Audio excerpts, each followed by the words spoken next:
Welcome everyone to the 10x go-to-market community. I am very pumped to have Stuart today here to talk all things. I think this was titled WTF is BizOps, which is a wonderful question to ask, and we'll get all of the answers. But for those of you who have not joined us before, this podcast is really to ask experts in the broader go-to-market community anything that's top of mind for you and things that maybe you're wanting to ask your boss or a friend, but haven't gotten to just yet. We can ask all those questions to Stuart and other guests. So today, though, we're talking all things BizOps with Stuart Wilson, who is a seasoned BizOps leader, currently the VP of BizOps at Drata, which is absolutely taking off and has exploded over the last couple of years. So seeing a lot of growth there. Before that, Stuart has held various leadership roles, such as at SurveyMonkey, where he shaped the ops strategy and business growth. And all of my conversations with Stuart have been phenomenal of just really building a process-driven, very highly operational function, probably because of your background in the PE and investment banking worlds as well. So thank you so much for being here. Maybe before we get into the initial discussion, give us a little bit about your background of what I missed.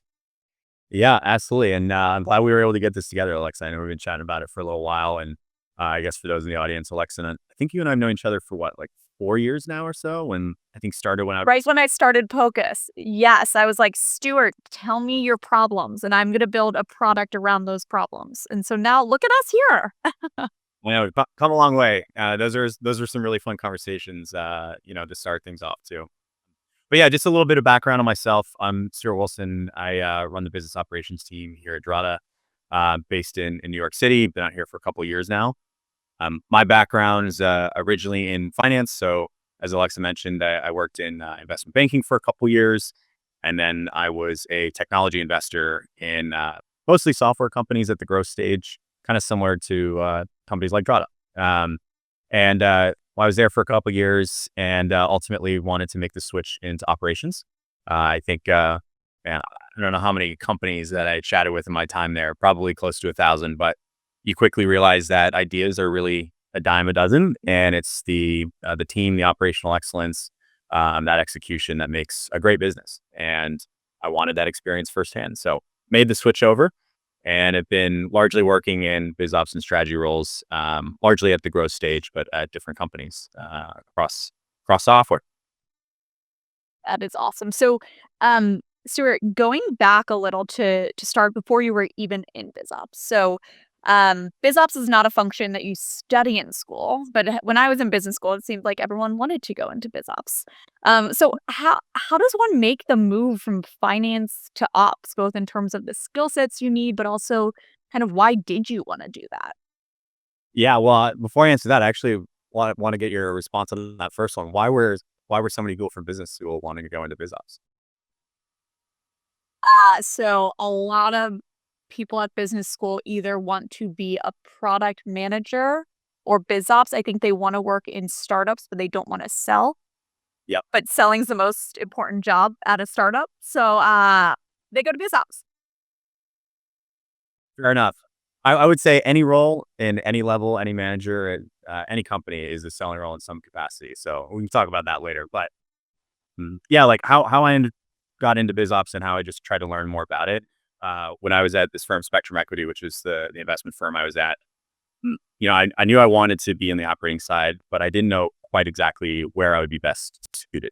And so I think there were like three main paths where someone with my more analytical skill set would kind of slot in. And it was like corp dev, strategic finance, or this thing called business operations, which was the most nebulous. And so I just chatted with as many people as I could find at different companies to figure out like, what is it that you do?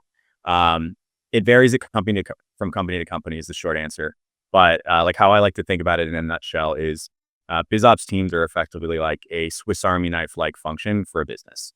So there are all these problems that need to be solved in new areas that you're looking to grow into as an organization or as a small team. And you don't necessarily need to build out an entire function and have fully staffed teams, but you need people who can move quickly, who are thoughtful, strategic, analytical, can build good relationships, and get something done really quickly. And so it's kind of like a little SWAT team that works on problems. And then maybe those problems you continue to work on as part of the BizOps team, or maybe you hand them off to another organization or another part of the organization. So um, it gives you an opportunity to work across different teams and at different levels, different dudes, stuff that maybe makes it to the board, all the way down to kind of the simplest process workflows that you're working on to change the business. So a jack of all trades role.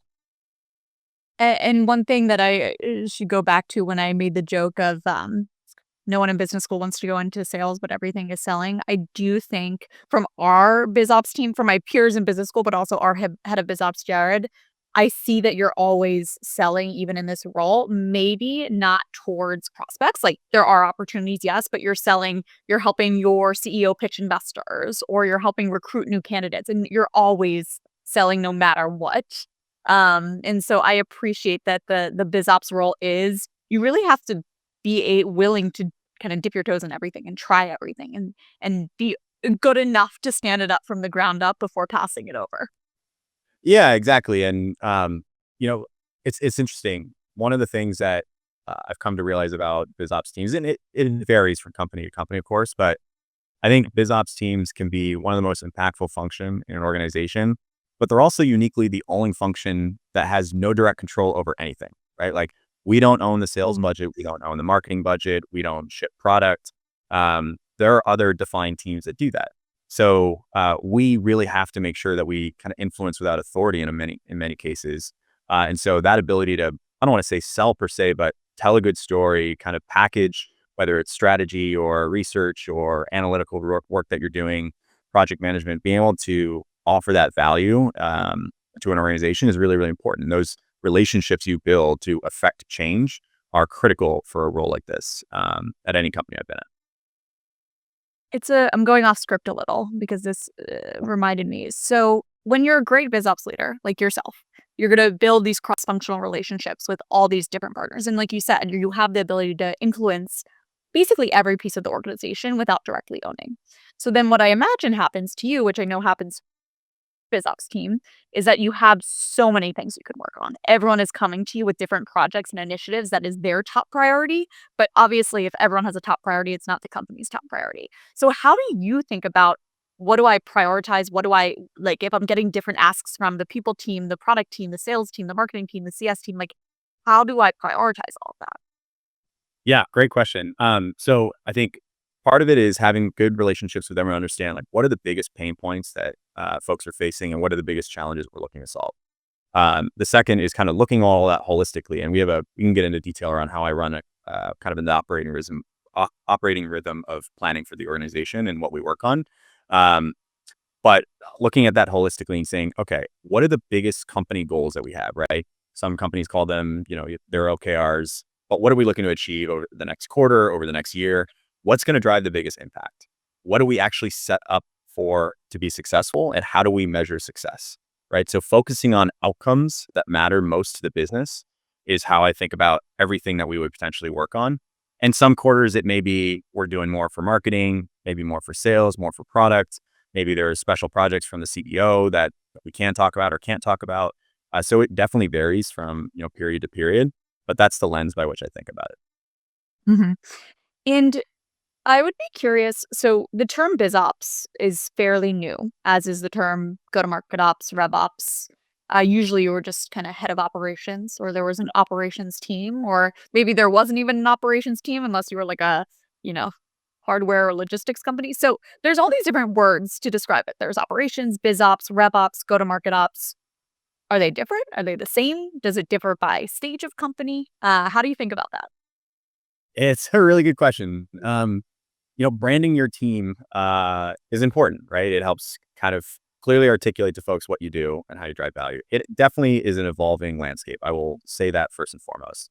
When I first started in operations, I'll call it broadly speaking, biz ops and strategy was like the phrase or the team name. Yeah. And largely those were like special cross-functional projects that you were working on. But it wasn't like, it was different than revenue operations that it's maybe now classically known as. It was different from analytics teams, but you kind of did a little bit of everything. And back in the day, when I say back in the day, like let's call it 10 plus years ago, you had finance teams that were largely FP&A and not strategic finance as they're known today. So I remember when I joined Envision, it was my first operating gig out of finance. I was working for a woman, Tiffany Tai, who was an absolutely incredible leader. And she came from Dropbox, and they were really well known for having a great BizOps team. A lot of what they did was what is now considered strategic finance. They were analytically strong. They were able to drive projects really, really quickly. They were really embedded within the different go-to-market teams to understand what are the key drivers of their business and how do we actually change those and improve upon them. A lot of what you might, if you're, on the finance team, for folks on this call might be like, well, I do that in my role. So a lot of these lines start to blur. But I say broadly speaking, it is anything that is really cross-functional. That's probably the consistent theme that I've seen across any variation of BizOps, operations, revenue operations, go-to-market ops, et cetera. It's when you're trying to bring different parts of the organization together to solve, key problems. Mhm.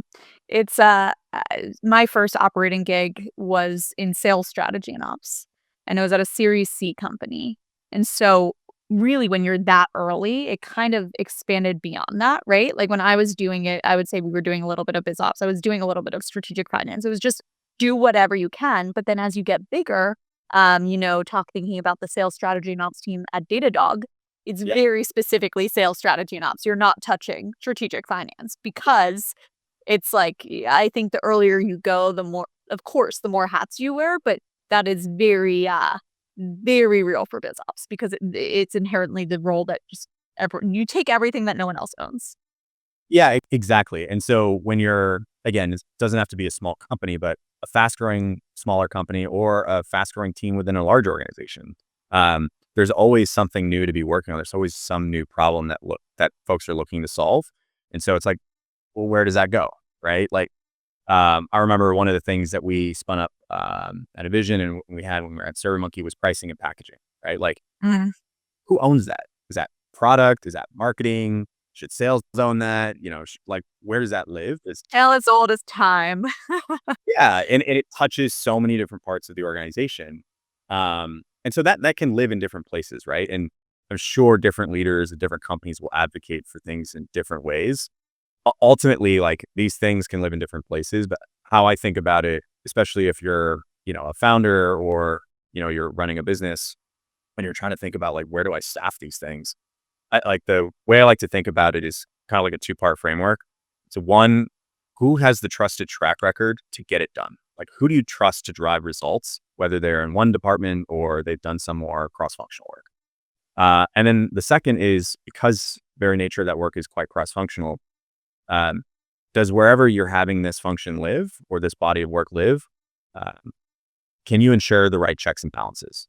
So I can give I don't know if it's a great example, but I'll give an example, which is like, let's say sales strategy, right? A piece of probably what you were maybe owning was sales compensation, sales plan design, that thing, the quotas.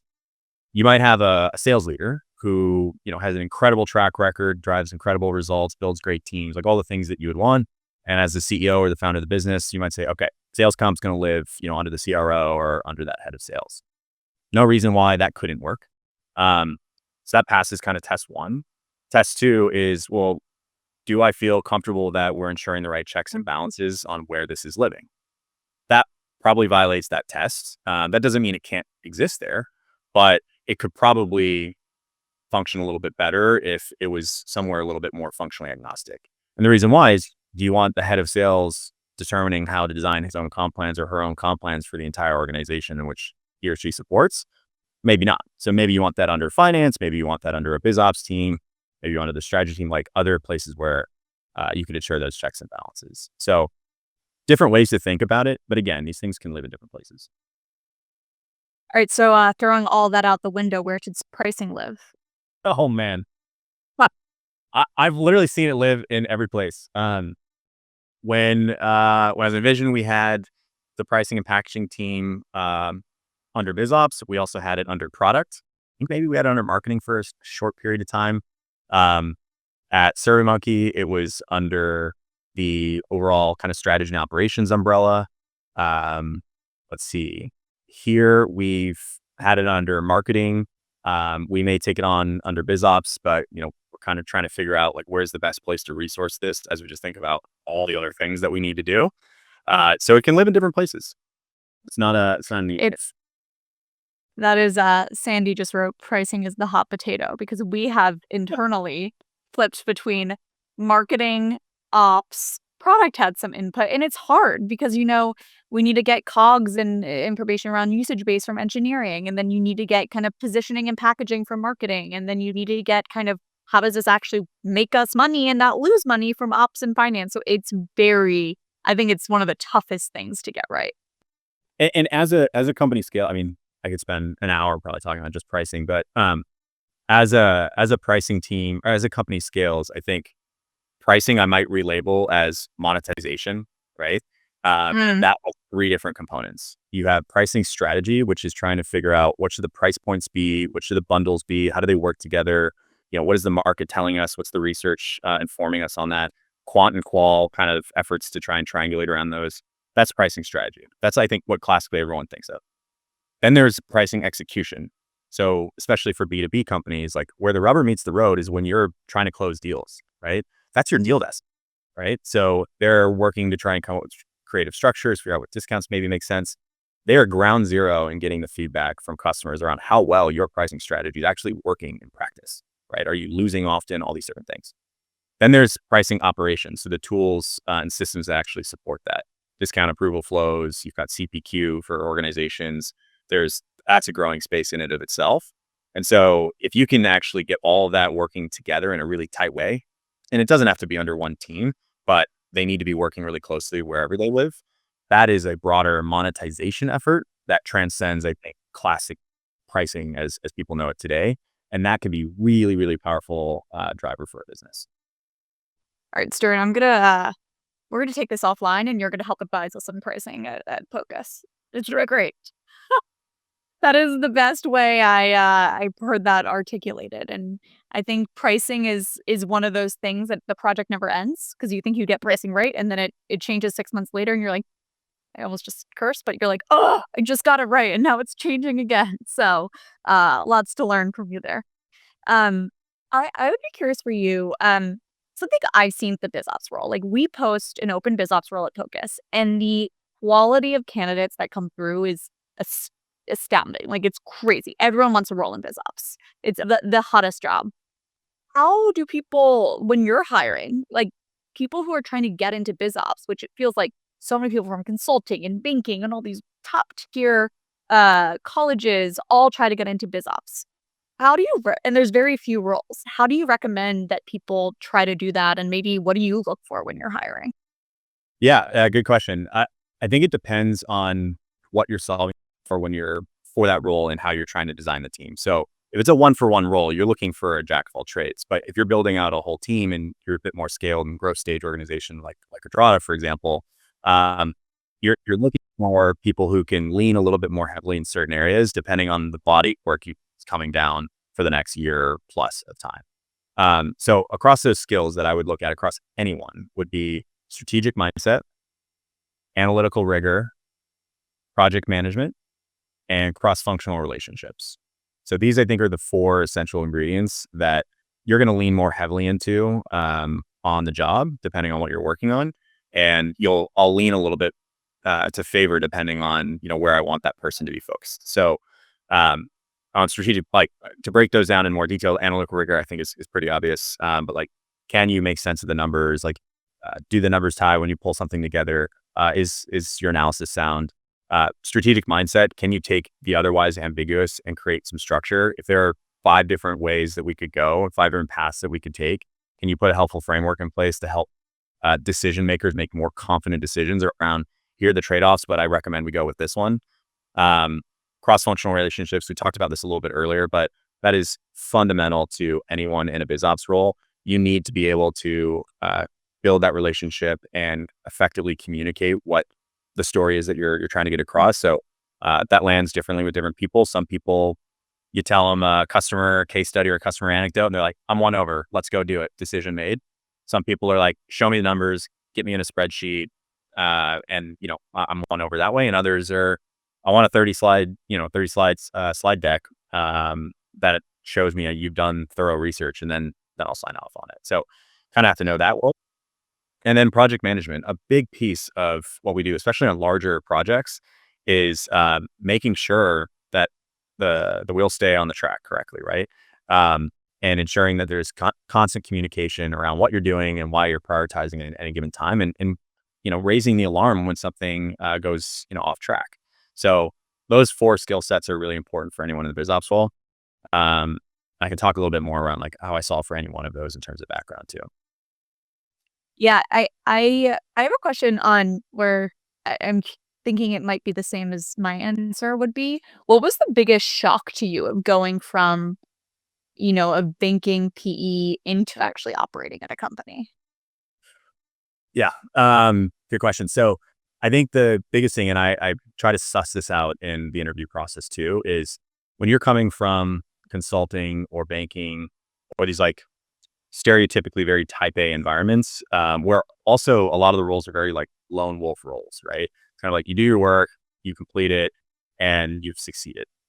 A lot of the value that you drive in a BizOps role, especially in an operations or kind of writ large, is very cross functional and collaborative. And so that's a mindset shift that you need to adjust for accordingly. So close. And so that's a big piece. Like that's an adjustment, right? How do you manage different personality types? How do you get all of them to work collaboratively together towards a common goal? That's probably the biggest like chasm to cross that I've seen from people who come from uh, high finance or consulting gigs. Yeah, something I found, and I'm curious if you found it the same, and I've seen it with a lot of people, is the speed at which you can work and having perfection be the enemy of good. I think when I came from consulting and when people come from those more kind of professional services background, you need the perfect deck, you need the perfect Excel sheet, like everything has to be so polished. Whereas when you're in ops at a company, yes, you have to have that, but especially in startups, it's more about like speed to impact and making sure that you're getting that done fast. Did that resonate for you? Oh yeah, absolutely. I think as you get more experience in this space, you start to figure out like what are the things that we need to move quickly on, and it's like speed of execution is all that matters. MP, and we'll iterate and learn, and let's just go. Versus, and how I like to describe it is when we're evaluating projects we take on, what is the blast radius of what we're going to work on, right? What is the impact radius of something that we're going to take on? Some things that you do maybe net new aren't going to impact a ton of the organization or rip and replace different workflows. But some things have cascading impact. So you need to take that into account. And for something that has a large blast radius, I think the bar is raised around how much rigor you put into something. And then the 80/20 only goes so far for those types of projects. Yeah, I definitely agree with that, and I know we're almost at time, and Joe had a very good question. How much is BizOps advising, creating recommendations, and asking the right questions versus being the final decision maker? That's a good question. Definitely varies on the organization and the project that you're working on. So um, some cross-functional partners that you work with, they they want to be the ultimate decision maker, right? They are not going to defer to you, but they need the inputs. They want to know the research, they want to know the analytics that support it so that they can make that call. And often, but I think that's one way of doing it, and that may vary. Others are, hey, I don't really know what we're doing here. I have some views and some thoughts, but I really want close partnership on this, and we should really make this decision together. So I think it really does vary quite a bit. Yeah. We at Pocus, we do a lot of, like, decision docs of outlining who actually gets to make the final decision because otherwise, especially in BizOps, it feels like it's like you go down these projects and then you're like, "Okay, wait, who's the owner here? Us or you?" Have you ever struggled with that or kind of came out with good frameworks for that? Definitely. I mean, there's some classic like project management frameworks for this stuff. A DACY or a RACY is sometimes known as like Exactly. who's the decision maker, who's accountable, um, who are the contributors, and then who do you keep informed. Like that kind of a framework is really helpful when you kick off a project, especially a larger one. Yep. All right, we have 4 minutes, so we're gonna cover a massive meaty topic in there. AI. So what are you seeing the impact of AI on ops teams, and where do you think the role or the function or the team will be most affected over time? Yeah, that's a great question. I think AI is, it's another tool, it's another technology like anything else. So can it drive a step function change in value, however you're using it in your organization is how I would think about evaluating any such tool or technology. And hopefully, and I think what we're starting to see is that it will allow us to do more with less, right? So if something takes, 100 hours out of the month to do, and I'm able to reduce that by 10x because an AI agent, right, which is I think a big theme, going to be a big theme this year, is able to handle those questions and deflect things from our go to market teams. That's incredible, right? Fewer tickets that we have to take in. If it reduces cycle times on the amount of kind of exploratory data analysis that you need to do to understand pipeline trends, for example, and you're able to cut that down significantly, so then you can focus on building action plans for how you're going to actually improve pipe generation, for example, on the insights you now have a little bit more confidence in. That's all going to be incredibly valuable, and it's going to allow us to do more with less. So I think across any ops team, especially when you think more of RevOps teams too, I try and target a mix of 30% kind of run the business ticket level work and 70% like larger projects that are really going to change the Mm. business and drive bigger impact. And so if we can reduce that 30% even more or take on even more with that 30%, I think that's a big win for everyone. So Yeah. And I think there's massive opportunities, especially with the finance and data pieces, uh, as a component of the BizOps role. We got another question actually related to what we were talking before of there's lots of different teams, there's ops, BizOps, RevOps. We didn't mention the growth team, which I think growth can also mean a lot of different things at different companies. And sometimes it's the same as BizOps, sometimes it's really different than BizOps. How do you think about those fitting together? yeah, and then maybe a follow-up question I have on that is that a growth team at a B2C company or at a B2B company? Because those definitely vary quite a bit. I've seen growth teams Let's be assume B2B. okay. Yeah, so I've seen those like growth teams be more functionally specific under product and engineering. They're like, how do we move? How do we impact critical adoption metrics within a product suite that we've launched? And how do we drive that to grow revenue or stickiness of our product? So without knowing more about the specific company, it would be hard to just give a blank answer. But BizOps teams will probably work closely with a lot of those projects. But if it's a full blown team, then and it's focused to product, for example, probably not going to work on that. They're going to work on other projects and challenges for the business. Yep. We see, I mean, growth can be product, it could be marketing growth. There's a lot of Yep. different ways to define growth. And for our org, we've had, BizOps teams help support growth initiatives when it's the top priority. So I think there's some blurred lines there also of because it's kind of a grow the business and do whatever it takes role, or it can be very specific and defined. So I can see that going both ways. Well, Stuart, this was phenomenal. Thank you for letting me go completely off script of what we planned. But this was awesome. Thank you so much for being here. Yeah, no, it was really great. Thanks for having me, Alexa, and this was fun. So happy to do it again. And for anyone in the chat, if there are questions that you had, I'm happy to answer them. That's Stuart Wilson at Drata.com. Happy to talk anytime. Thanks, Stuart, and thanks. Good to see everyone.